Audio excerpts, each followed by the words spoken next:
Sur les terrains, c'est tous les jeudis à cette heure-ci avec les grands reporters de la rédaction de France 24. Ce rendez-vous, c'est avec vous, Julien Sauvager, aujourd'hui. Bonjour Julien. Bonjour. Vous nous emmenez en France, mais un peu loin de la métropole, sur l'île de la Réunion, département d'outre-mer situé dans l'océan Indien entre l'île Maurice et Madagascar. Une île, Julien, vous n'allez pas dire le contraire, aux allures paradisiaques, mais surnommée depuis quelques années l'île aux requins. Depuis 2011, 24 attaques de requins ont été recensées, dont 11 mortelles, un chiffre qui place la Réunion dans le top 3 des zones à risque au monde, avec l'Australie et l'Afrique du Sud. Vous revenez donc de la Réunion, Julien, confronté donc à une crise inédite depuis bientôt 10 ans. Oui, depuis 2011. Alors en fait, il faut savoir qu'à La Réunion, il y a toujours eu des requins. Ça, ce n'est pas véritablement une nouveauté. Mais pendant longtemps, de tout temps, c'était principalement sur des plages très connues pour cela, sur la côte ouest principalement, celle vraiment qui donne sur l'océan Indien.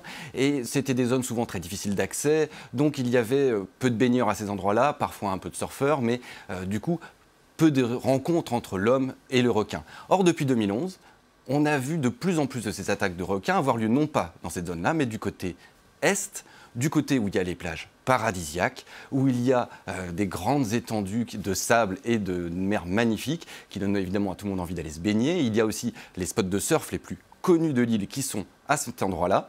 Et on a vu depuis 2011 se multiplier des attaques de plus en plus nombreuses et aussi évidemment de plus en plus mortelles. Et ça, évidemment, ça a provoqué au sein de la population une véritable psychose. Aujourd'hui, quand vous allez à l'île de la Réunion, vous avez des plages paradisiaques, magnifiques, absolument vides. Personne sur le sable, personne dans l'eau. Et pourtant, sur les images que vous avez tournées, Julien, ces petits points blancs que l'on voit du dessus, on les voit là, ce sont des surfeurs et ils sont à l'eau. Eux sont à l'eau. Alors, il faut bien être clair, ils prennent un risque. Et surtout, ils sont dans l'illégalité. Parce qu'en fait, depuis 2011, depuis les premières attaques mortelles qui ont eu lieu sur ces plages, la préfecture a interdit toute activité nautique, baignade, jet ski et le surf. Pourtant, ces surfeurs ont décidé de continuer parce qu'évidemment, quand on est surfeur et qu'on voit des vagues comme ça, qui sont parmi les plus belles au monde, on a du mal à résister. Ça provoque bien sûr à la fois de la frustration chez ces surfeurs qui ne peuvent pas quand même aller surfer tout le temps, et puis beaucoup d'incompréhension. Je vous propose d'ailleurs d'écouter Jean-François Nativel. C'est un ancien champion de France de bodyboard dans les années 90, et il est de ceux qui réclament des campagnes de pêche intensives pour réduire drastiquement le nombre de requins. On écoute. Tant qu'il y aura des vagues, tant qu'il y aura des hommes, il y aura des activités nautiques, du surf et de la baignade à l'île de la Réunion. On a un territoire qui pourrait, où c'est l'été 12 mois sur 12. Quand on sait qu'en France, en 2 mois, juillet et août, ils sont capables de faire vivre des milliers de personnes, des centaines de milliers de personnes sur toute une année, et que nous, ici, on a un véritable paradis pour les sports nautiques, et qu'on n'a même pas droit à un jour, une heure. C'est totalement ahurissant. Ahurissant, dit Jean-François Nativel. Vous le disiez, les vagues de la Réunion font partie, pour les surfeurs en tout cas, parmi les plus belles du monde. Ce débat est passionné. Ah oui, sur l'île, on a eu un peu la surprise avec mon collègue Clovis Casali, avec qui j'ai tourné ce reportage, de découvrir qu'il y a vraiment une scission claire et nette au sein de la population, avec d'un côté ceux qui veulent éradiquer ou en tout cas faire des pêches intensives, voilà, comme Nativel, qui veulent véritablement s'attaquer aux requins et protéger, redonner l'accès à la mer aux hommes. Et puis il y a ceux plutôt donc pro-environnement qui disent que non, c'est le territoire du requin et qu'on a à respecter ce territoire, on n'a pas à aller sur son territoire et que donc il ne faut pas absolument y toucher et il faut protéger cette espèce qui, dans certains endroits du monde, peut être menacée. Là, on parle de requins bulldog, de requins tigres, qui sont ceux qui attaquent les êtres humains. Il faut faire attention parce que ce ne sont pas obligatoirement des espèces qui sont toujours protégées. Mais sur place, cela donne vraiment beaucoup de tensions. D'ailleurs, pour les municipales qui se préparent, comme partout en France, dans quelques mois pour le printemps, eh bien, c'est un des thèmes de campagne principal. Et Jean-François Nativel, que vous venez de voir, va se présenter pour la première fois des élections avec ce thème principalement, cette problématique requin comme thème de campagne. Alors, est-ce que, voilà, pour le débat politique, pour les envies des uns et des autres, qu'est-ce qui est fait concrètement, au moins pour faire baisser le taux d'attaque mortelle, j'imagine? Oui, alors en fait, c'est assez compliqué parce que, bon, pendant quelques années, il y a eu de l'attentisme. Au départ, l'État était un petit peu surpris par ces attaques et ne savait pas véritablement quoi faire, c'est donc que c'était peut-être des attaques isolées. Puis c'est vrai que voyant au nombre des années les attaques qui continuaient, il a été décidé de mettre en place un centre de sécurité requin, en fait un centre d'études. Ce sont des biologistes, des personnes, des scientifiques qui essayent de comprendre pourquoi est-ce que tout d'un coup ces requins bulldogs, ces requins tigres, qui d'habitude n'étaient pas présents sur cette partie de l'île, sont désormais là. Est-ce qu'ils sont plus nombreux qu'avant? Pourquoi est-ce qu'ils s'attaquent à l'homme?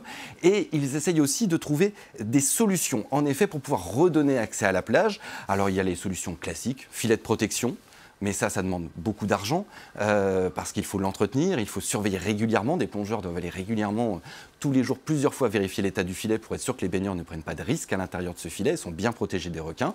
Et puis, ils cherchent aussi du côté des nouvelles technologies, on va dire, des innovations.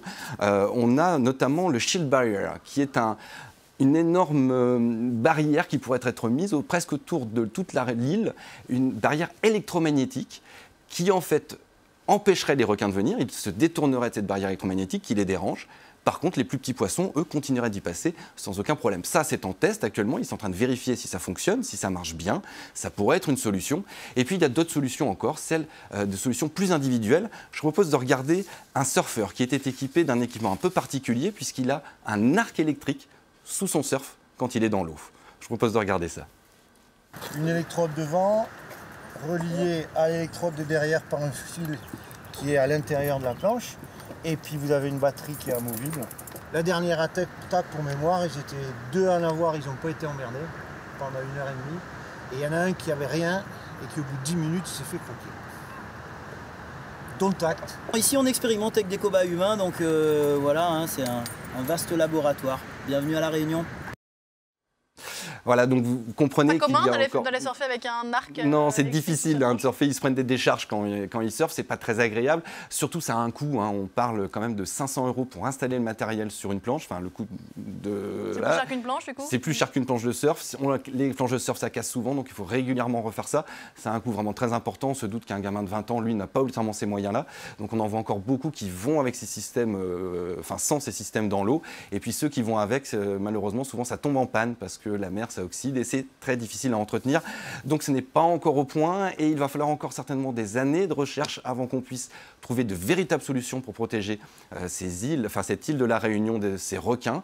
Alors l'avenir nous dira si un jour on pourra aller se rebaigner sur ces plages qui sont absolument magnifique et auquel c'est très frustrant de ne pas pouvoir aller dans l'eau. Mais oui, je comprends, Julien. On verra très vite sur l'antenne de France 24 le reportage que vous avez tourné à La Réunion avec Clovis Casali. Merci beaucoup d'être venu nous le présenter et nous avoir emmené un peu loin, même si effectivement pas